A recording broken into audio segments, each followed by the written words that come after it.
Kids learning. دیکھیں نا سر حسان صاحب، یہ بچے جگہ جگہ تھوک دیتے ہیں، اس کے بارے میں کیا کرنا چاہیے؟ نہیں جی، میں تو نہیں کرتا ہوں۔ چلو، میں نے تجھے دیکھا ہے، تو بھی ایسے ہی کرتا ہے۔ سر حسان صاحب، یہ پیشاب کرتے ہوئے بھی خیال نہیں رکھتے، نہ کپڑوں کا نہ بیٹھنے کا، تو اس بارے میں بھی کچھ تھوڑا سا بتا دیں۔ ہاں، یہ باتیں تو عام پائی جاتی ہیں، جن میں کوئی بھی دھیان نہیں دے رہا۔ اچھا چلیں، آج کی گفتگو ہم اسی موضوع پہ کرتے ہیں۔ ہمارے پیارے نبی حضرت محمد صلی اللہ علیہ وسلم نفاست پسند تھے۔ نبی اکرم صلی اللہ علیہ وسلم کے زمانے میں عربوں میں نفاست پسندی بالکل نہ تھی۔ وہ جہاں چاہتے تھوک دیتے اور راستے میں رفع حاجت کر لیا کرتے تھے۔ اوہو، کتنی بری بات ہے یہ۔ جی بالکل، بہت بری بات ہے۔ پیارے نبی حضرت محمد صلی اللہ علیہ وسلم بھی اس عادت کو بہت ناپسند فرماتے تھے اور اس سے منع کرتے تھے۔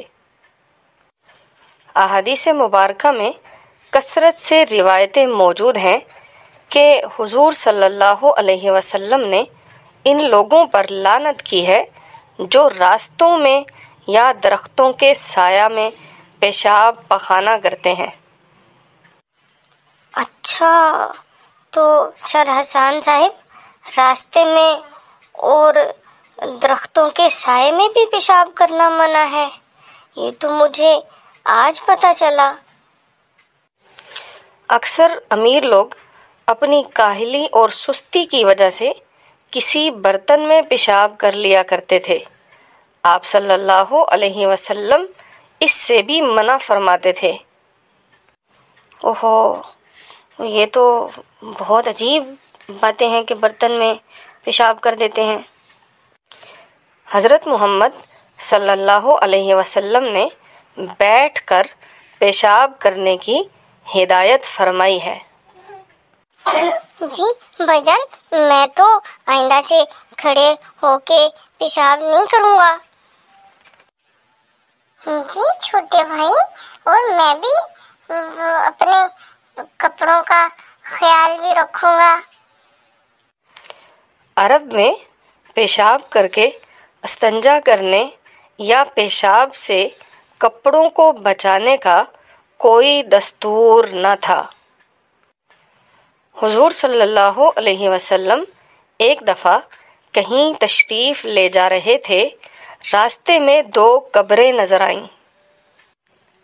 آپ صلی اللہ علیہ وسلم نے فرمایا، ان میں سے ایک پر اس لیے عذاب ہو رہا ہے کہ وہ اپنے کپڑوں کو پیشاب کی چھینٹوں سے نہیں بچاتا تھا۔ استغفر اللہ، یا اللہ میری توبہ، یعنی کہ جو کپڑوں کو پیشاب کے چھینٹوں سے نہیں بچاتا تو قبر میں عذاب بھی بھگتنا پڑے گا۔ جی بالکل، اسی لیے ہمیں آپ صلی اللہ علیہ وسلم کی ایک ایک سنت پہ عمل کرنے کی ہدایت کی گئی ہے تاکہ دنیا اور آخرت میں ہم کامیاب ہو سکیں۔ میں تو اپنے پیارے نبی کے ہر طریقے پہ عمل کروں گا انشاءاللہ۔ جی میں بھی انشاءاللہ۔ شاباش پیارے بچوں، ابھی سے آپ سیکھیں اور عمل کریں۔ جزاک اللہ خیرن کثیرا۔